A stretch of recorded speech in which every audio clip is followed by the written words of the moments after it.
thank you everybody for being here, and we're going to talk about teaching students to be employable. So the objective for today would be to discuss what soft skills are, how they align with our course objectives, and specifically I'd like to focus on time management and tardiness, and then I'd like to have a discussion of the strategies that we can use. Some people might, some of us might have different strategies than others, and how we can use these strategies to achieve the goals set forth by the institution. So there are 7 or 8 different soft skills, depending on which website you want to look at. However, in general, most employers are looking for soft skills that incorporate communication, interpersonal skills, public speaking, leadership, conflict management, decision making, time management, and stress management. And however you want to put these, combine them into 1 or 2 different groups, or have different breakdowns. Maybe in communications has 2 or 3 different breakdowns, but the general idea is that our institution has 5 different general education outcomes, and those include, as we all should be well aware, global learning, critical thinking, communication, information literacy, and quantitative literacy. And the way that these 5 general education outcomes combine with our soft skills is in this type of an arrangement. I feel that time management, critical thinking, and communication, all, if you broke those categories down, you would find all of the 8 different soft skills that I mentioned earlier, and also you would find your general education outcomes that we've decided are critical to our students here at Triton.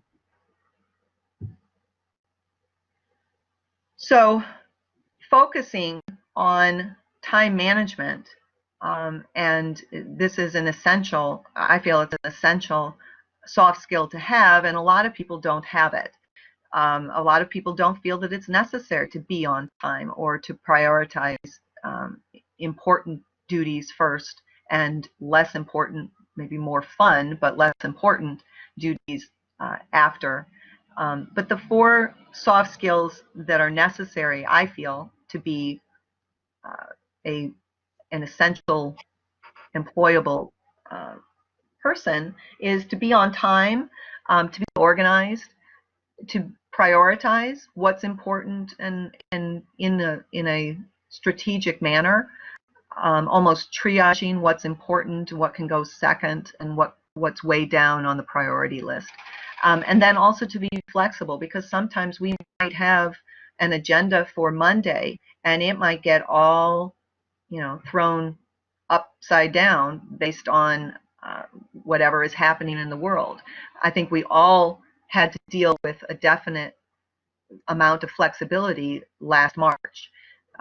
March 13th I went home, and March 14th I had to basically toss everything in the air and reassemble it to be a remote instructor. And my students also had to, they were basically forced to be flexible, and it I think worked out well for them. I had all of my students graduate from their program in May. So that was due a lot to their flexibility and their ability to be organized, my ability to instill organization for them in the program. So that leads us into those same soft skills that are necessary in the classroom, which would be, as far as time management goes, you have to be on time to your class. You have to prioritize what is important. Is walking the dog important, or is leaving the house when we are on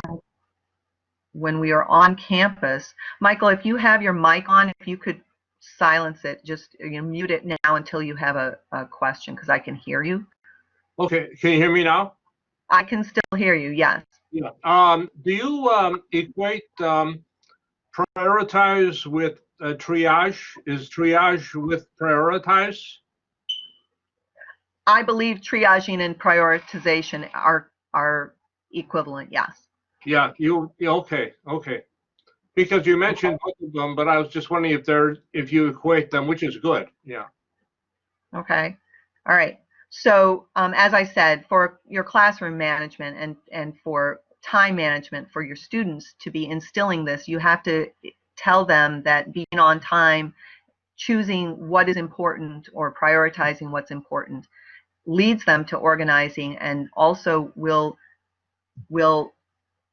also allow them to be a little more flexible if things happen. But as you can see, those 4 soft skills that are necessary in your necessary in the employable student or an employable professional is also what we need to have in our classroom when we're instructing.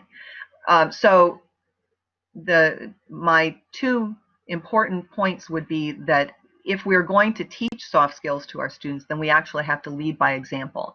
So when I was on campus, I was always in my class on time, okay? Because how can I ask a student to be on time if I am just walking out of my office to start class on time, but they can't get into the class? You know, we open the door and we walk in, and everyone gets seated, and it takes about a minute or two, up to 5 minutes just to get settled, and you've allowed them to believe that this is okay in the real world.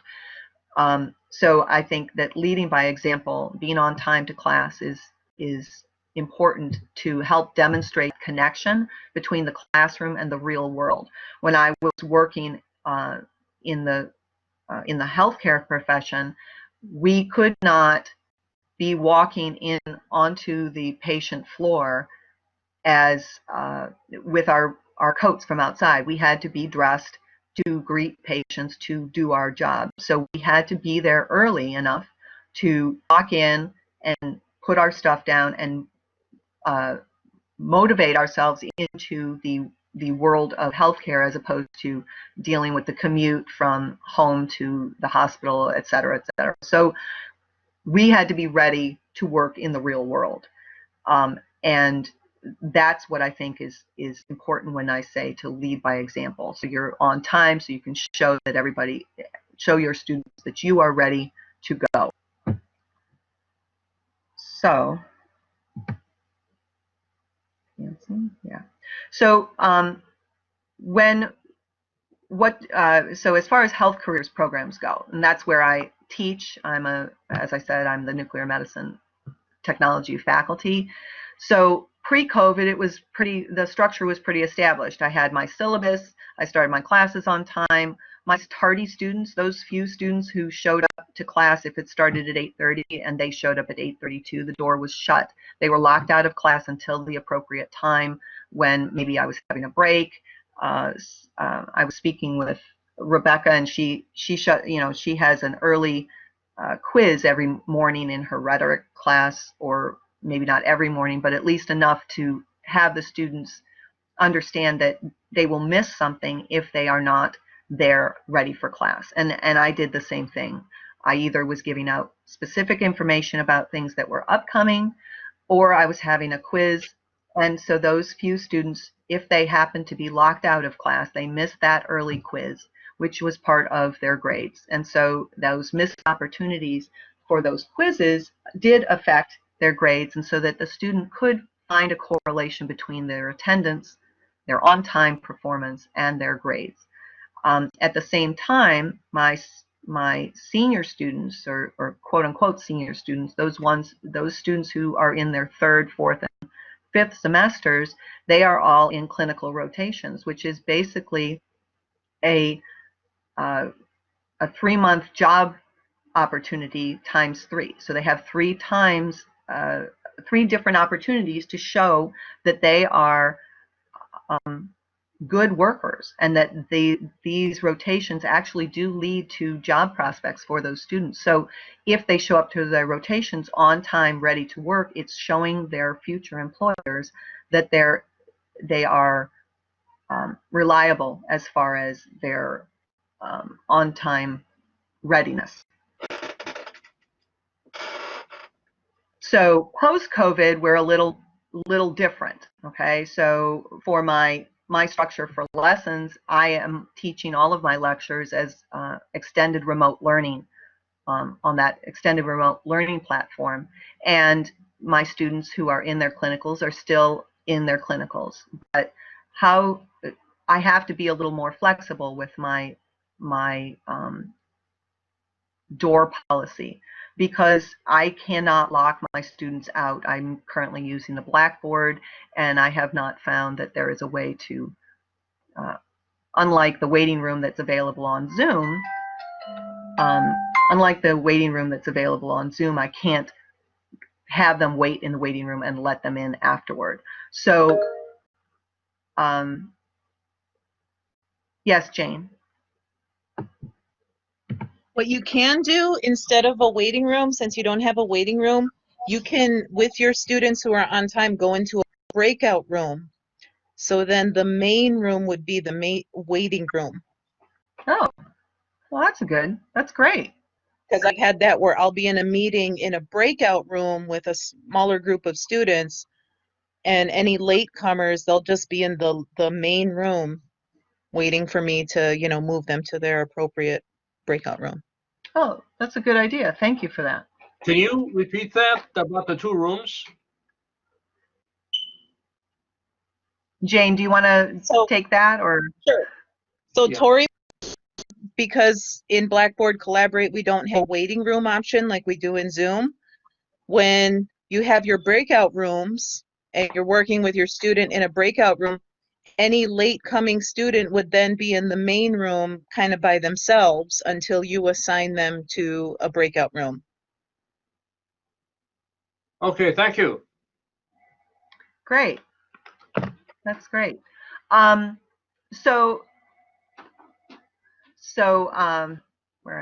I? So the other thing that I have noticed with my post-COVID structure is that the students I have this remote test proctoring.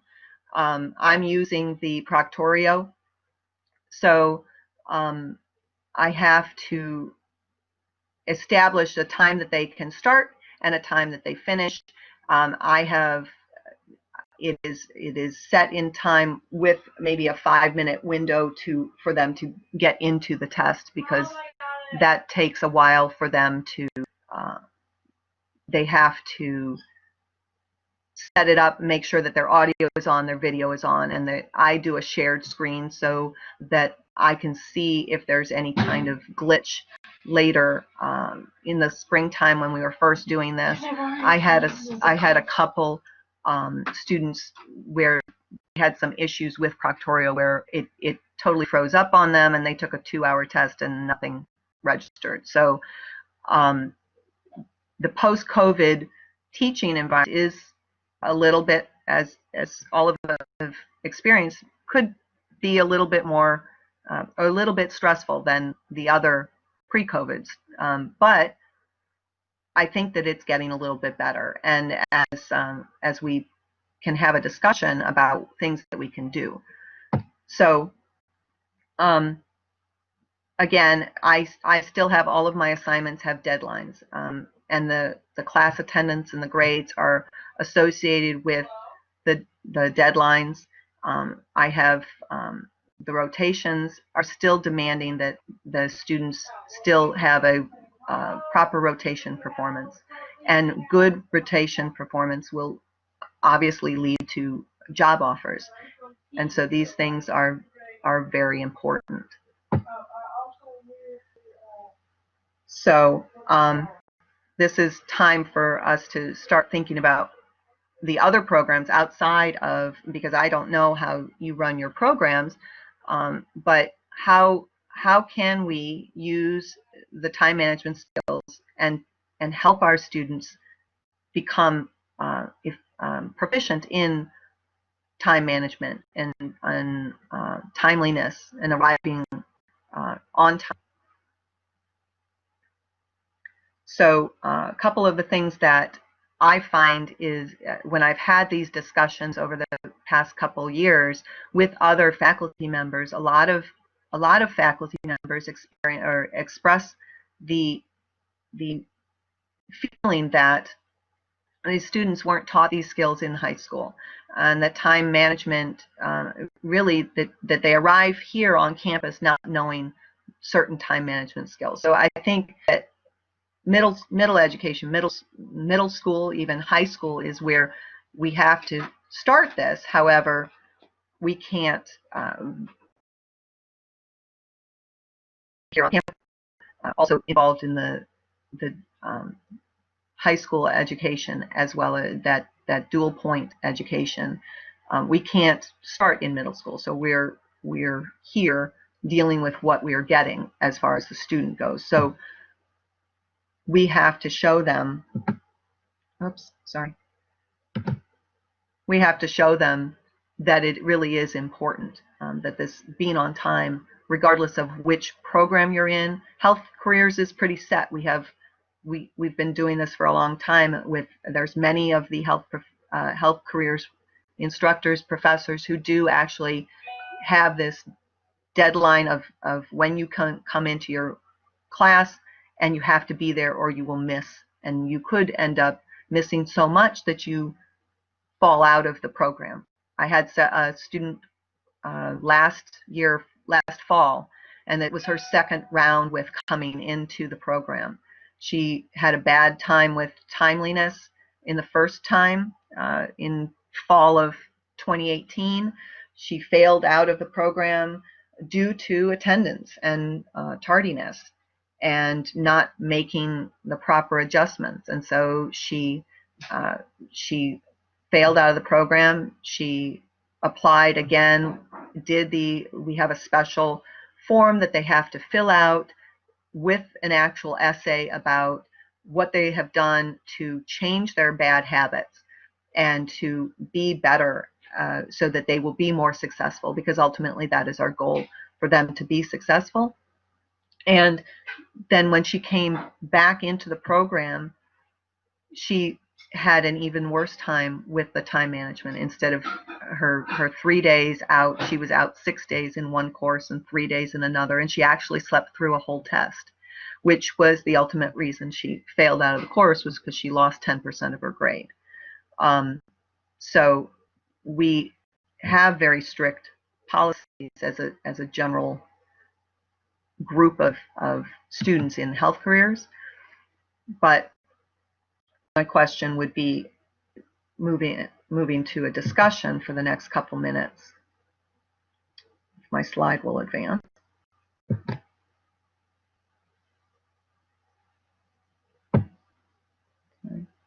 I'd like to have us kick around some ideas, and maybe the idea of technology helping or hurting timeliness, as far as, part of the discussion that we could have.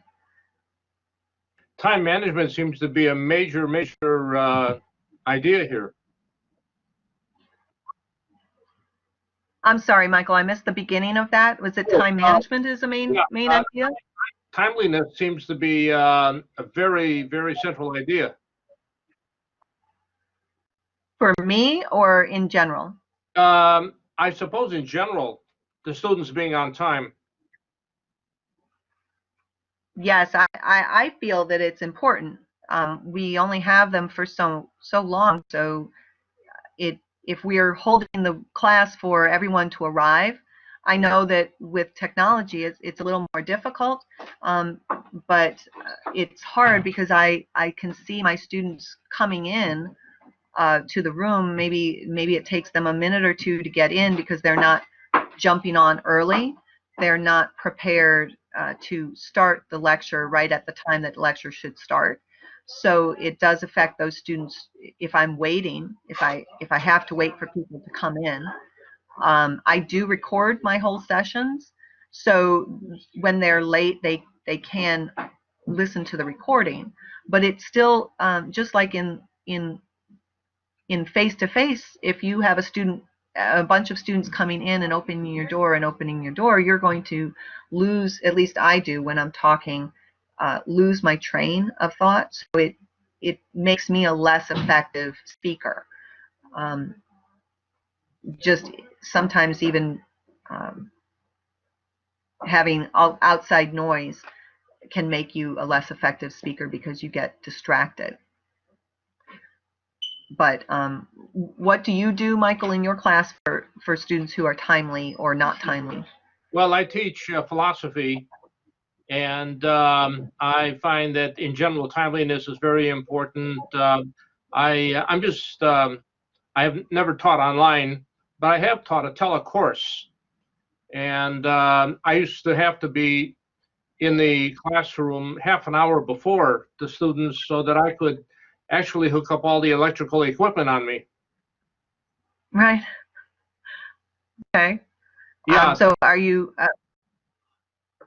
what are you doing? Oh, go ahead. What are you doing for this fall? Are you teaching face-to-face or are you teaching remote? Yeah, this fall I wasn't, I am not teaching right now, but I hope to be teaching in spring. And I'm going for the certificate now with what I'm doing now with you. Oh, okay. Okay. Yeah. So I think that in the spring, we're going to, I believe that the general feeling is that we will be instructing in a similar fashion to the way instruction is going on campus now, where we have multiple different ways of having the students interact with the professors. We have we have the traditional online, we have the remote learning, which is different than online because it's synchronous versus asynchronous. And then we do have some courses that are face-to-face. Laboratory courses are socially distanced, but face-to-face. So it is a different world now. How about some of the other people? Jane, what are you doing? Are you doing face-to-face or remote? And how do you manage the timeliness? I have one remote class in the mornings at 9 a.m. My class is like an emporium style class, so I do not do lecture or anything like that. So I'm a little more flexible on if they come in at 9:05, that's fine. Mhm. So yeah, it's just because of the structure of my class being an emporium style where I work more with students one-on-one rather than lecturing. Timeliness isn't at my top of my list. Okay. All right. Rebecca, what about you? Yeah, well, I have 5 remote classes, so I've got 119 people that I'm managing online with essays since I teach rhetoric, so this is fun. But as you mentioned, of course, I do the quizzes. I have 2 quizzes a week, and some other things that I'm doing is I've been lucky enough that they've established almost in 4 of the 5 classes a sort of camaraderie where they want to be there when it starts because they've all kind of bonded a little bit with some of our discussions. So I've got that. But another thing I do is when I start, like there's a slide that I'll have up there for the early birds, and then I'll talk to the slide, and then sometimes that slide switches in the first couple minutes. So then all of a sudden, anybody that comes in late, they're like, well, what's going on? So it seems like that sort of thing has also helped that problem. And I've been really fortunate because they'll either email me or side chat me and say, I'm sorry. And, they have to actually give me a reason. I'm like, okay, you're late. What are you doing? I'm not opening the quiz for you. But that has helped quite a bit. Yeah, I appreciate that. I went to early when I was on campus when I was first starting here. I did hear a lot of people doing the early, almost not an exit ticket, but an entrance ticket type of thing. and the early quizzes and the slides to talk about, and class participation points and things like that. Everybody, I think everyone has, there's always one day where your car breaks down, you hit the train, you hit every single red light. I've been there. I used to, when I worked in Atlanta, I lived 9 miles from the hospital that I worked at, but if I took the quick way to getting to work, I was always late. So I took the 11-mile route and wasn't angry when I got to work. I was always on time, because the 9-mile highway was just, as you can imagine, it was kind of like getting on 290 going into the city at the 7:45 to 8 time. So that timeliness has been instilled in me, and I try to make sure that everybody understands how important it is. And I did pick up a lot from my other colleagues here at Triton as to ways to make those important points to the students so that they can actually see the relevance of class class to employability. Because before this started, I was having a little bit of a discussion with Rebecca and how it's important to show how this lesson can be related later. Otherwise, it doesn't, I don't think it makes as much of an impression. So I think with soft skills in general, all of the various soft skills that we need to help our students see, we need to relate them to the real world so that they can actually see that it is an important group of skills to collate and maintain. So I did have that I looked at for this presentation, and they're all easily found online, but they are at the end of this slide presentation. So I think we're at 9:30, or it's 2:30. So I think this is the end of this, unless we have more conversation.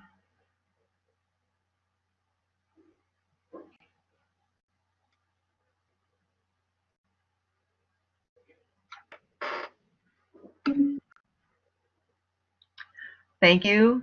Thank you. Thank you very much. You're very welcome. Have a good day. Okay, thank you, Tory. This is Thank Michael you. Cudgeon. Thank you, Michael.